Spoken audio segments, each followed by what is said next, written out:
We're a cloud platform for healthcare transformation. We've been in existence for 6 years now.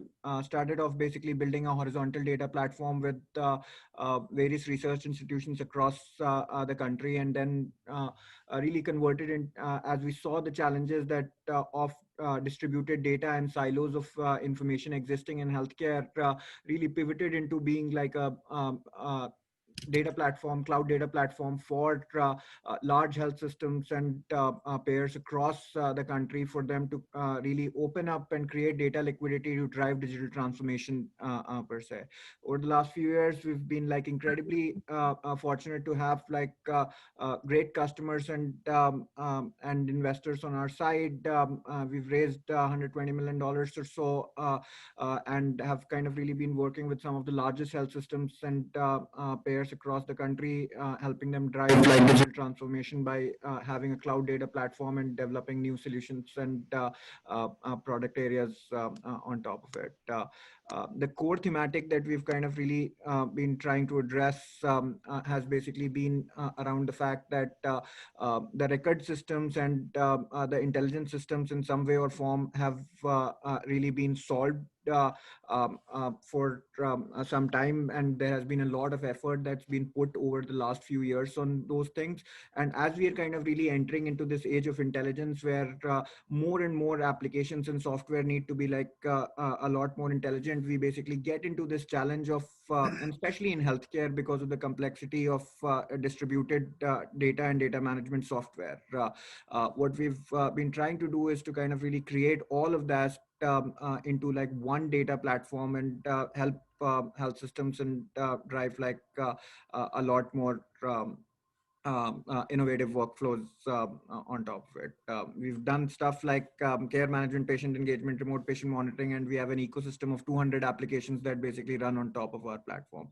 We have some of the largest health systems working with us across the country, from East Coast to West, and we've been fortunate enough to kind of really work with some of them to create like meaningful impact and help them kind of really drive ROIs in the tune of like $500 million or upwards until that. I'll keep it brief. Like there are a lot more other slides that are kind of really there, but I'll try to keep it brief, and hopefully that gets people a good overview of what we're trying to do. Thankful to the TIE team to be putting this together, and like it's for like great for us to kind of really be able to partner with TIE on this initiative.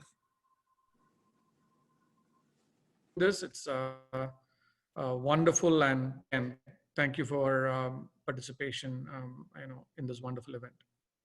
Great.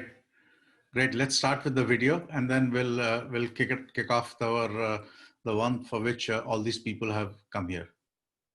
Yep. Remember when providers didn't have to answer to anybody?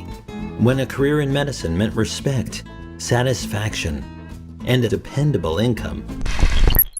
Well, technology landed with a thud. The government took over. The regulators took over. Interference, compliance, and distraction took over. So preoccupied with data entry, there was no time for patient care. So what are we gonna do? Cry about it? Wallow in self-pity? Quit practicing altogether?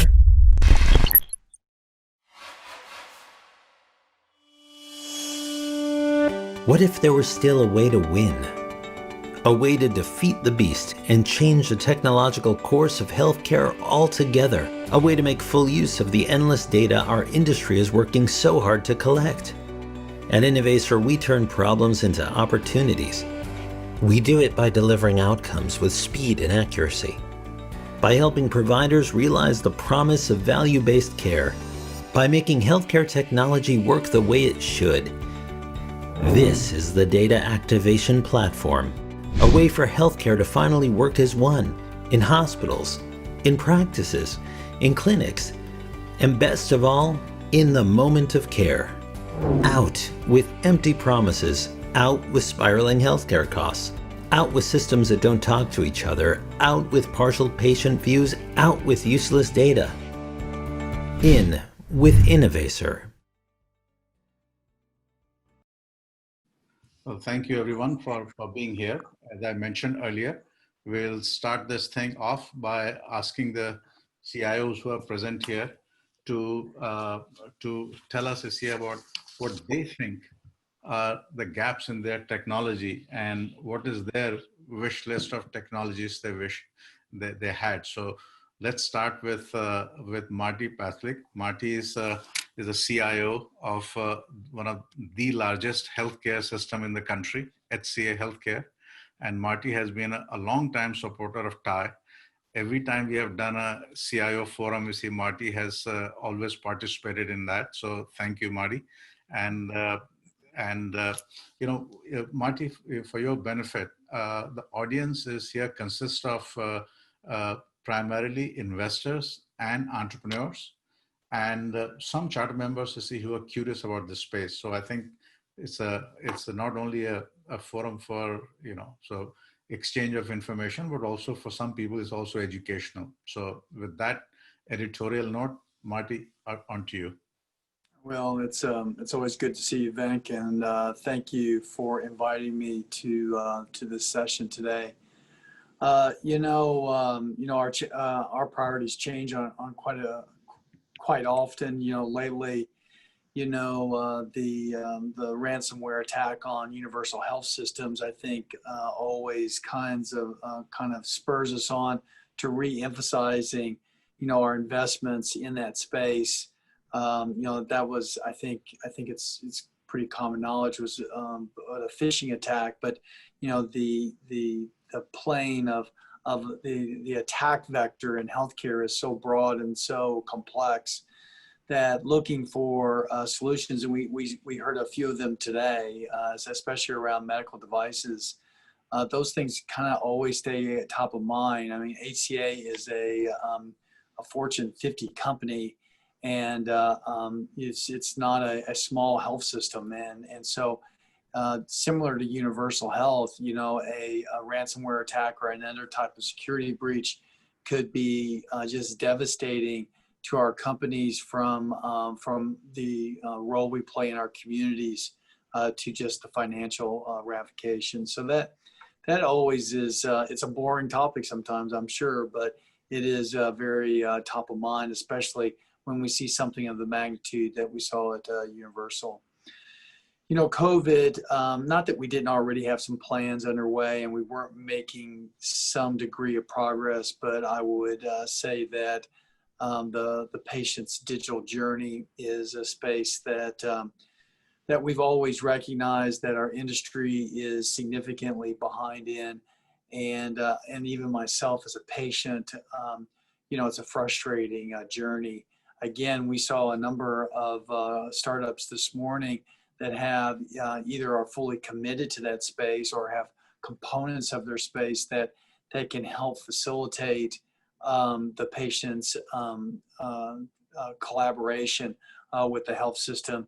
And it's something that we normally in IT we organize ourselves in a way that actually matches us up to other functional areas of the company, like human resources or other kinds of areas.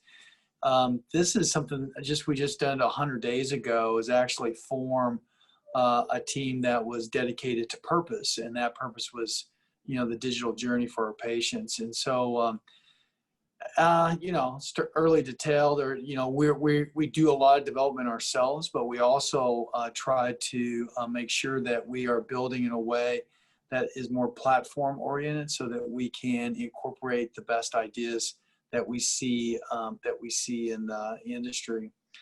Probably the other area that is top of mind for us, so much unpredictability as we go into 2021, with potentials of what the economy is going to do, how the elections might impact healthcare. It is probably, I've been in healthcare for 35 years, and I would say the uncertainty that we're facing going into 2021 is unlike anything I've seen in my career. And so with that, I can only speak for our company. Maybe some of the other CIOs have a different perspective, but from our company's viewpoint, you better be ready to pull down the hatches and be ready to operate in the most efficient manner you can. And so you got to invest sometimes to find that efficiency. I would say a significant area in which we're trying to create really basically a new frontier for the company is in the area of automation. Now we've been doing that in IT for quite a while, but how we really chase the opportunities that are in our wide range of business processes are probably pretty high on the list. With that comes other areas that we're just seeking efficiencies in the surgical suite, seeking efficiencies in staffing, seeking efficiencies with nursing and a physician workflow. A lot of those things were touched upon today as well.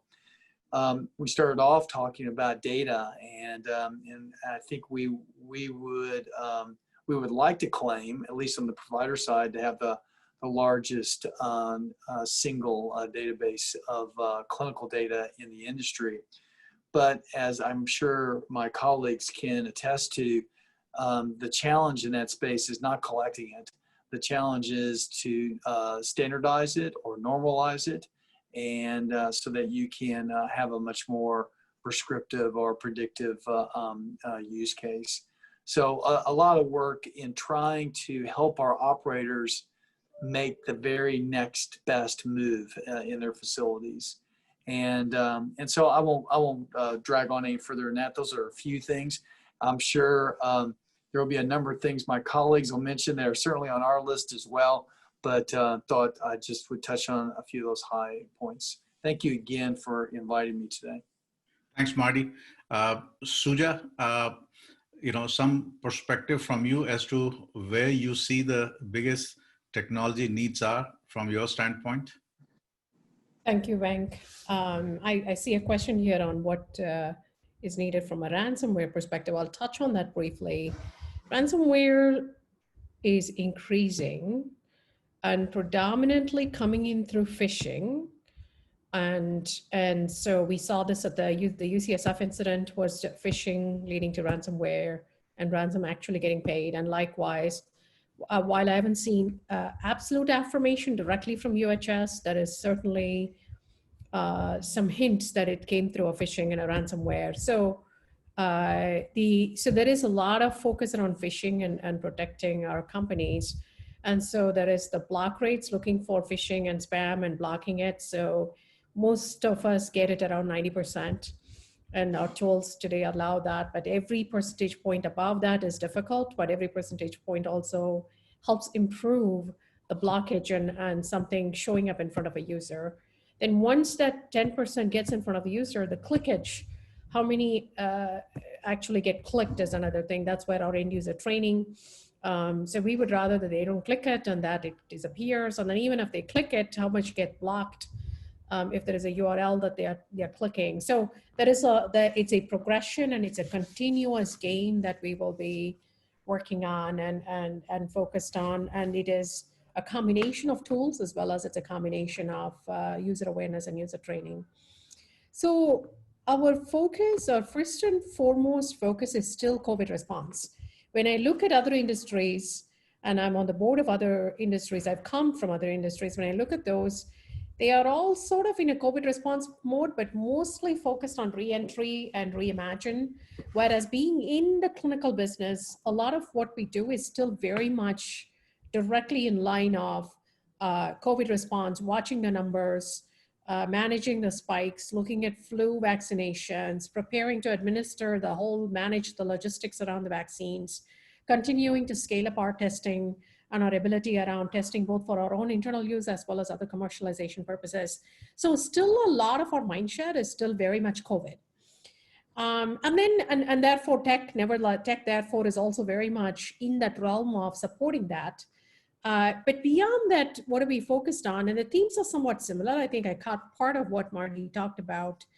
For us, we are a system where we have come together from two large systems. So there is a large focus around integration. So getting the basics right, getting our infrastructure, integrating our platforms, our EHR platforms.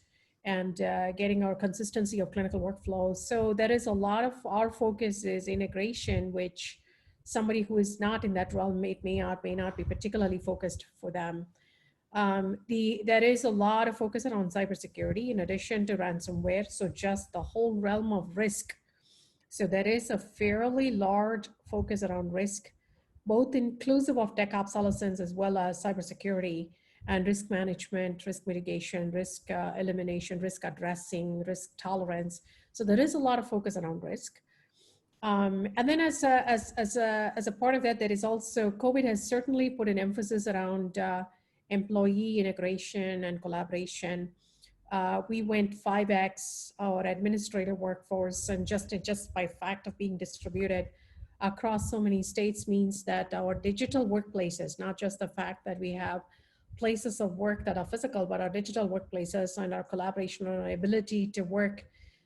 So that's a big focus. Employee productivity tools, beyond just the basics of Zoom and video, how to come together, how to keep people together in terms of doing design sessions and design work and data, making sure data is integrated and available as much as we can see each other on video. So employee integration, clinician, as well as every shape of employee, and making sure the workplace comes together.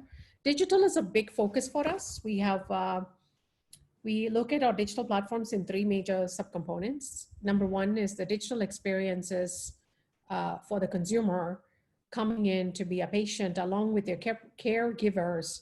So all that whole integrated digital consumer journeys, becoming patient journeys, as they interact and engage with us outside our firewalls, outside our 4 walls, as well as once they come in, and the omni-channel nature of interweaving the physical and the digital components of it in a very seamless way. Some of the concepts are not entirely new to in the tech industry, in retail and media and marketing. Some of the concepts are not entirely new, but to make sure that they are landed, they are PHI protected, they are regulatorily understood, or clinicians are able to work with that.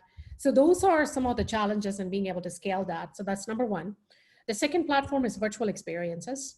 Virtual experiences spanning across the community-focused, ambulatory, acute, post-acute, and everything in between by care provider, care focus, and service line focus. And so virtual as a major emphasis, not necessarily having to put in millions of dollars, but more of the ability to start up and scale up much sooner, and start up and scale up without having to invest hundreds of millions of dollars in every capability. So virtual ambulatory visits was something that we all spiked up during the peak of COVID, but also being able to do the same within our acute and standing up virtual ICUs and standing up almost virtual as a component of every care family care type service line. So that the virtual experiences is a major focus. And the third is care provider experiences, which is where the efficiencies and the automation around physicians and nurses and administrators. And so that is a lot of efficiency, productivity focus around that care provider. Nevertheless, it is absolutely clear that the business model is getting disrupted. Where it was a nice set of facilities and providers and being able to work with providers and patients, it's if you were to put, we are the D2C in the larger health industry. We pretty much kept that D2C, and the D2C gave us an enormous advantage because we kept the connection, the connectivity with the consumer. We held the data and the physicians, and being able to provide that service was has been our traditional advantages, but that is getting disrupted by retailers, by tech companies, big tech, as well as startup and venture, and payers becoming providers. And biomed, we spoke about when I was here, we looked at the biomed companies. And so it's sort of like, in general, all roads are leading to Rome, and Rome here is the provider landscape. So that disruption, and how are we going to work through the disruption? Where are we going to partner? What ecosystems are we going to be part of and orchestrate? What ecosystems are we just going to be consumers? And so watching that business model disruption, and tech and data will absolutely play a big role in that business model disruption, and we will be part of that. Last but not the least, this data, at the end of the day, health is a data-driven business, as in it's not even data driven, as in some of the new words we have said, it is an evidence-based practice. When you talk to a physician or a nurse, they are looking at data for every element, every step of the decisions that they make. So the industry, our business is entirely a corpus of data, but the data is locked up. Our compliance, heavy compliance and cyber protections necessitate that we are very good in locking it up. But how do we unlock it and unleash it and bring those partnerships together? And PHI data by default, you cannot sell it. The HIPAA regulation means that you can't even use the word monetization. But nevertheless, to be able to partner and coalesce those data sets, to be able to create higher order values, because research needs data. And how do we partner and create that? Do we do that behind the glass? Do we do that outside the glass? And how do we still stay compliant? How do we do that while staying compliant? Those conversations are about. So those are just some of the things that we are focused on, Venk. Great, great. Thanks, Suja. I didn't introduce you properly. So for the benefit of everyone, Suja is the CIO, CDO of one of the largest non-profit hospital chains called CommonSpirit Health. So let's go to San Banerjee. San is the Chief Digital Officer of Texas Health Group. So San, you are on mute. San, you're on mute. Take myself on mute. That's the most used word. Get off the mute. So thank you, Venk, and good to speak with all of you. I think Suja and Mark kind of covered quite a bit, and I kind of agree with Suja. We are also in the midst of really responding to COVID. A lot of work that we are doing is on COVID response, and one of the areas that has come on the limelight for us is to really relook at the EMR itself. Like the EMRs traditionally in the hospital systems have been primarily used for traditional care settings. Now with virtual care happening, with care at home that is happening more and more, how does the EMRs kind of address all of that? So we have started looking at that in a very detailed way. Virtual is still a big priority for us because of the way COVID started all of that, and I think this will become the new normal. So how do we scale up virtual experiences, both on the consumer setting, the physician setting, and the care setting that we have, and creating a both platform-based kind of a structure to really support all of that. Data interoperability is a big challenge across our system, and I think the same is true for many health systems. The true data interoperability across many things that we do continues to be a challenge, and we have a lot of point solutions, and I think the key is to really figuring out the best of the breed that can really take everything. And I think heard Innovator's story this morning. It was pretty promising in terms of what Innovator has done so far. So that's a huge area of opportunity for us. And as we continue to kind of look at that and try to solve all of that. The other thing is with all the regulations coming in, cost transparency will become big, because access and cost transparency is top of everybody's mind, and especially with COVID that has started all of that. I think primarily everybody trying to understand what the cost looks like, and cost transparency. There are some regulations coming in, and I think this will be a big area for focus. And from a tech perspective, we need to be ensuring that whatever cost we share with our patients and consumers, it is in line with what our actual cost structure is, and that's a huge area of work. The other thing that I wanted to mention, that on the data interoperability side, there is also interoperability rules that are coming in from ONC, and every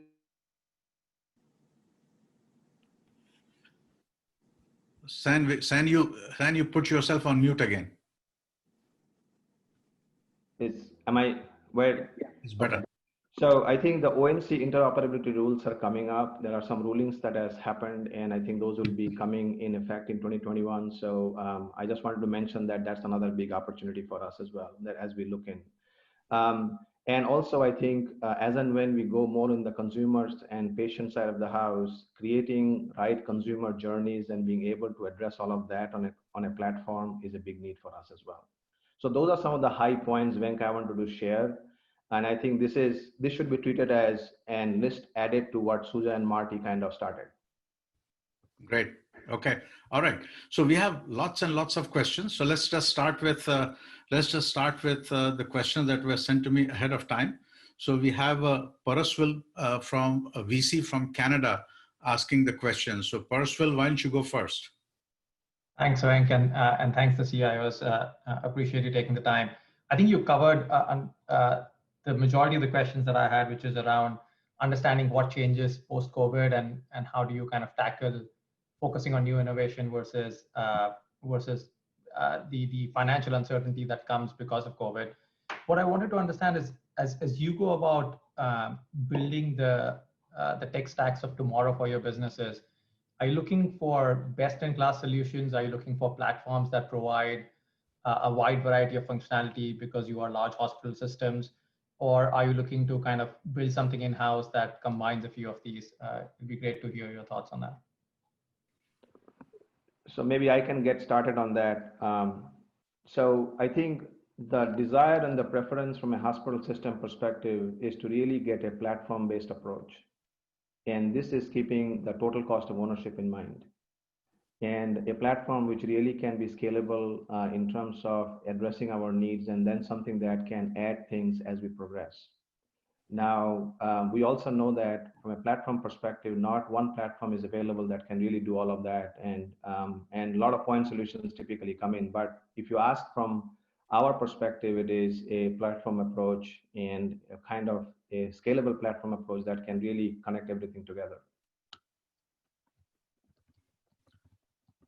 Suja, you want to take that? Yeah, so it's an interesting state the industry is in. You've got your core EHRs, and there are different brand names, and Epic and sort of being a couple of top core platforms that have a clinical focus. Epic takes more of the Apple approach, so everything is Apple iOS, mostly vertically integrated. Cerner takes more of the Android approach. There's a lot more openness and integratability, and you can pick and choose between the two. And we have both of them, and we will be riding those two for a long time. But outside of those, even within those, there is a fair amount of island solutions, islands and pockets. And this is certainly our reality. It became that because we were buying these point solutions, both for core clinical as well as for outside in terms of engaging with consumers and patients, it just became quite difficult and challenging. The complexity of integrating 1,000 different applications is enormous. And then you're buying these products and you're only deploying them. You're using one feature function of, let's say, 100 feature function product. And then they're sitting on your P&L and they're sitting on your book. So it's an interesting situation. And then this is a thing that has to be thought through holistically across your people, because your talent and who we hire and who we have very much ties to the kind of capabilities that we build and deploy. So we are certainly on a pivot towards more of an engineering product talent. So that is one of the talent transformation focus. And we've already started that. We are and we have made progress. It'll be a multi-year journey of a core clinical engineering and product and software senses, and even the vernacular and the methodologies and the skills, and then ultimately how we look at the platforms. Certainly, if the platforms in some pockets are version 1 platforms, version 1, version 0.5 platforms. So the industry also has a set of maturity that has to go through. And today, if let's say we are almost close to, I would say we are 80-90% of we buy and deploy platforms, we will probably swing it more to the center of 30, 40, 50% of our platforms would be bought, and the rest would be built. And it'll be very subjective based on the topic and where it's appropriate. Sometimes it makes sense to buy, sometimes it takes to deploy. But to the point that San just made, it's the more simple the platform is, and the more integratable and the modular and the products that could be landed on the platforms, the better it will be. But it's a vision that is still coming together. I don't think we have that yet, not in the industry as well as we are framing. But as startup CEOs and startup people and VCs, I will leave this problem with you. I think there is a meme floating around of a tech person coming into healthcare. The first dream that they have is they're going to build the next EMR or the next EHR. That dream still hasn't happened yet. Even though that the meme is in a funny kind of a way, that's the first thing that you try to do. I still haven't seen the next Salesforce or the next Workday of EHRs. These products made a fundamental pivot in those landscapes when they came in. and the Salesforce, the Adobes, and the Workdays made a fundamental pivot in those particular products in those spaces, and that hasn't happened yet. The simplicity, and why is that? It's just not that it's a brand, but not just the fact that it's in the cloud. It's way beyond that. It's the simplicity. It's the user-centric designs. It is the ability to make changes and the speed to market of the changes. So there is a certain set of elements and components, yet in a very clinical PHI centric, which is the regulatory aspects of this industry, and a very clinically aware, clinically rich environments. Those are still, I haven't found one. Okay. So Paraswal, you have been lucky. So you have some very elaborate answers from the panelists so far. Maybe Thank you. I appreciate it. I'll ask Marty if he wants to add anything to that. You know, I similar to Suja, I think that the development that is going to occur inside of our shops it's going to continue to increase. But I would caveat that by saying, you know, the thought is that we can't build everything, and so can we take some best functionality or capabilities from other companies and elegantly intertwine them together? You know, at the end of the day, you know, I think back to EHRs, you know, there's only so many ways you can process a lab or a med or a radiology exam. I do think there are parts of what has traditionally been the EHR that needs to be abstracted away from it. And these are areas in which the relationship with either just the physician and the nurse, that I think there's opportunity to, you know, take advantage of the commodity of data behind it, but create a more efficient and a differentiating workflow for those types of folks.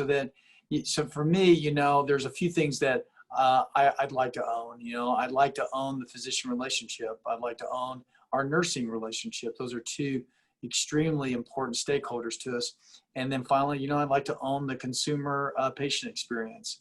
That doesn't mean I have to build it all, but it does mean I want to have a level of control that is beyond a turnkey solution. Great. All right. So the next question is from Rajat Roy. Rajat is a tech guy turned healthcare entrepreneur. Rajat, go for it. Yeah, thank you, Venk, and thank you all the CIOs for your very nice overview and feedback. And I'm a co-founder and CEO of a healthcare startup, Pathomic. And my question is, like today, based on our engagement, we are building actually a AI-powered digital pathology platform. And today what I see is that several medical institutions, as well as pharmaceuticals across the globe, have adopted digital pathology and computational pathology platform, primarily to improve the accuracy and the efficiency of disease diagnosis. What's your question? My question is that, are these CIOs also interested in adoption of the digital platform to improve disease like cancer diagnosis, as well as identification of responders to therapies, cancer therapies, so that not only the patient can benefit from overall survival, but also their operational cost ownership is improved? All right, great. Hey, for the questioners in the future, please come to your question right away. Not long statements, please, because there are a lot of people who want to ask questions. Sure. So Marty, would you like to go first? The short answer is, yeah, obviously we're interested in all the things that you've stated. The products we've reviewed to date, especially at the scale of HCA, you know, have had issues from both a security perspective and a scalability perspective. I mean, you can imagine, you can first of all imagine the amount of just storage that is required for us to leverage a digital pathology system. But nonetheless, those are things that are very interested to us. We own actually a couple companies out of Boston that focus in that space, and I would be surprised if my colleagues wouldn't say they have a similar interest in the space. Suja? Without elaborating, the answer is yes, and it will go through its own journey. The simple answer is yes. Okay. San, anything to add there? Yeah, I think I'll say yes, but again, the more focus is on really the symptom part of this, symptom checking part of this, and getting those data in. So I think it will be a big yes from our standpoint. All right. Thank The you. next question is from Girish. He is also a healthcare entrepreneur. Girish, come to the question, please. Not long statements. Absolutely. Thanks, Venk. Hey, again, thanks for your thoughts. So my question is, I know you're operating at a time where you're rolling out newer and newer applications to serve a lot of the digital needs you're transforming things into. You have a complex infrastructure that supports it. All your companies in particular have a really complex infrastructure. What needs to be true for you to bring a new application where you can let it run in the infrastructure and then not worry too much about how the workloads and the whole usage patterns change over time? San, why don't you take it first? So I think if I understand your question, so what's the way to kind of get an application in and be able to into the infrastructure in the correct way? I think the question is, it depends upon what application it is, and if it is and has an open stack, an open technology stack, it becomes easier for us to operate. As you probably know, a hospital system, we have two worlds. One is the old world and the new world, right? And if it is the new world, things becomes easier. If it is the old world, this has to interoperate. So I will say, my guidance will be that if you are focused on creating an open stack which is interoperable, that becomes easier for us to adopt and support whatever is needed from our perspective.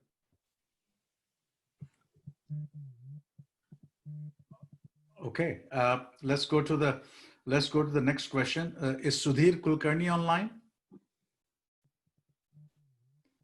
If he's not, let's go to Samir Mitra. Hello, thanks a lot, Venk. Hello, and thank you very much to all the CIOs for taking time. I'm Samir Mitra. I'm CEO, founder of a digital healthcare company called Cura, C-U-R-A.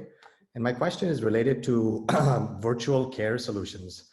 Today, most of these solutions, telemedicine included, have been kind of built pre-pandemic, and they're sort of a one size that fits all and doesn't really map very well to the specialty needs, department needs, individual needs.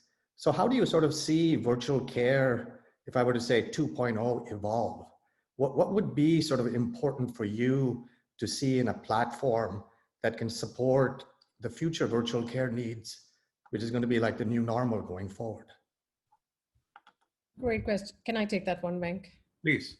So Samir, that's you're bang on. I have encouraged my team, and I've pretty much banned the word telemedicine, anything. We just call it virtual. And one of the reasons is words make, the change in the word needs to mean something. The traditional telemedicines were somewhat legacy technology. The user experience was poor.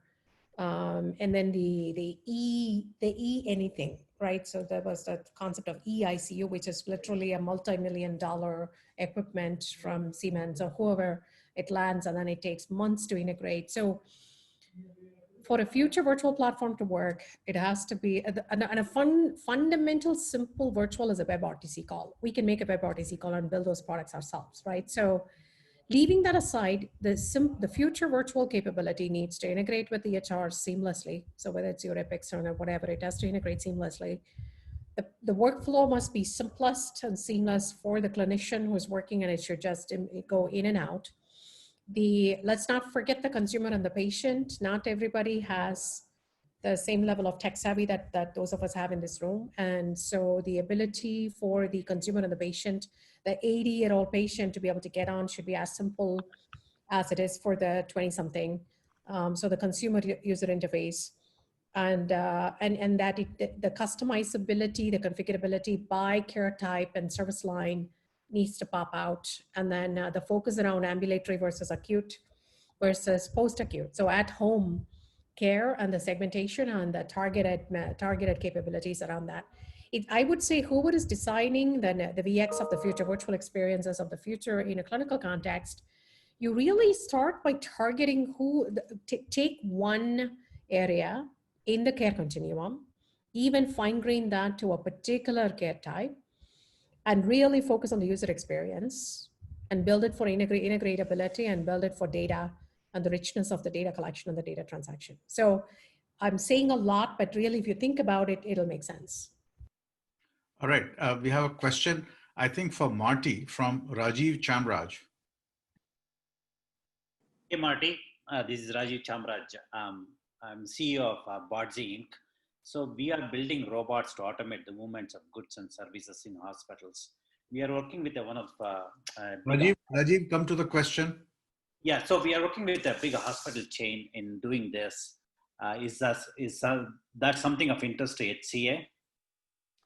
You know, I think the area of robotics for us is more in our regional warehousing than it is in the hospitals today. So, you know, we're in the middle of we have a number of fairly sizable warehouses. You know, we have 185 hospitals. And so it's actually more essential to us to automate the warehouse at this point than it is the hospitals themselves. So we're spending a lot of money in the warehouse itself for robotics. Thank you. All right. Next question is from one of our earlier presenter, Shankar from Assembly. Shankar? Yeah. Thanks, Venk. So I asked this question, Suja answered. So my question is simple. I mean, cybersecurity, everyone talks about the importance. I mean, Marty, you even mentioned UHS in an earlier thing. But when it comes to actually securing medical devices, what I've generally found is organizations say, hey, I have so many other things to spend on. I need to buy ventilators. And where is the ROI? And so the spending comes lower in priority.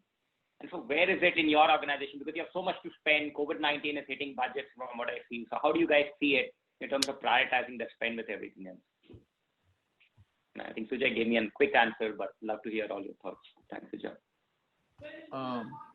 Well, a little bit of it, it depends on better contracting, to tell you the truth, and better compliance to contracts, so that we don't have our hospitals going in a lot of different directions, buying basically the same type of monitor, but doing it from 5 different manufacturers, you know, and then so getting compliance on what gets purchased is I think the first step for us. And the second is including contractual terms that penalize for not being able to keep equipment current, whether it's, you know, patch levels or whatever. You know, I would tell you it's a big hole. I paid close attention to your presentation today. I think, you know, while we're getting our hands around asset management for the enterprise, I would say for most of us, the challenge of medical devices is still out there. Thank you. Suja, you want to answer that? Nothing to add. I agree with Marty. San, anything to add? The only thing that probably I'll add is it is all getting centralized. You know, centralized kind of helps kind of look at your budgets and do an optimization as well. So I just like to add that, because that is something that we had to do for a lot of entities that we have during the COVID time. Great. Thank you. Thank you, everyone. And we are coming close to this thing. So this would be the last question. This is from an entrepreneur, Sandy Gupta. Sandy? Yeah, hi, thanks for this, Venk. Hi, this is Sandy Gupta, one of the co-founders and chief of operation with Innovaser. A quick question, latching onto the earlier query regarding the point solution versus the platform play, right? So for, let's say, a company of our scale and size, which is now like higher than startup into the medium range, but like as you're venturing into this place of like trying to be in the data platform, like should like, and again, when we are going out to the CIOs and the CDOs and like talking to them, enterprise play from the platform ends up being a minimalistic ROI play right in the beginning, right? It's the point solutions from where you start getting the ROI. And that's like where the major kind of an impact is created. Like when we think about it, should we think about it like latching onto the point solutions and then going to the platform play, or starting from the platform play and then like figuring out what point solutions can be solved? So yeah, any insights on that, please? Suja, you want to go first? Yeah, that's a very philosophical question, right? So this is almost like, did Facebook begin as a product or a platform kind of a question? So that's a very interesting one. And some of it is your own ability to invest in the assets, and all of that will play as well. I don't know whether I have a direct answer for that. It's very subjective. It has to be thought through in many ways. The ideal endpoint, so one is ideal endpoint, and then where you start. The endpoint needs to be some kind of a plug and play platform. The ideal endpoint is, today it's too many point solutions floating around. Outside of the core EHRs, and I would look to Marty and San for their perspectives, outside of core EHRs, it's too many point solutions. It's untenable. So the ultimate play is going to have to be some kind of an ease. And it's not just that. Every one of the 1,000 additional point solutions are also exfiltrating data. Under your TPO, HCO tenets, everybody's exfiltrating data. So your PHI data is sitting with 1,000 other places. And then yes, you're looking at cyber and other things, but really to corral all of that, what is the platform play, and how would the data be owned, and how would it ultimately, the conversation needs to shift from the transactional workflows to experiences on the data, applying the data. That pivot, the industry is in the thick of it. You're all representing that pivot. And how would that fit into a platform is the ultimate game. But where do you start and how do you work towards that is the question. I was thrilled that Suja decided to answer that question. All right. Anything to add, Sam? No, I think the way I'll add some additional color is, it is not a straight answer, right? So the point solution is where typically you can start, but at the end of the day, as I said, interoperability is a very important thing. So if some point solutions can be brought in and it ultimately becomes a platform, that may be an ideal state to go after, right? So so that's the only point that I'm going to add, because it all depends upon what point solutions you're looking at trying to solve. But platform play makes it easier for all of us long term. So guys, this is, I had asked these guys to give me time till 10 a.m. and then I negotiated 15-minute extension, and that is also coming to an end. So Marty, Suja, and San, is incredibly valuable to to hear your perspectives and get our questions answered. There's a huge demand, you see, and there are a lot more questions coming up, but we can't accommodate right now. So on behalf of Ty, on behalf of everyone here in this group, thank you to all of you. Thank you.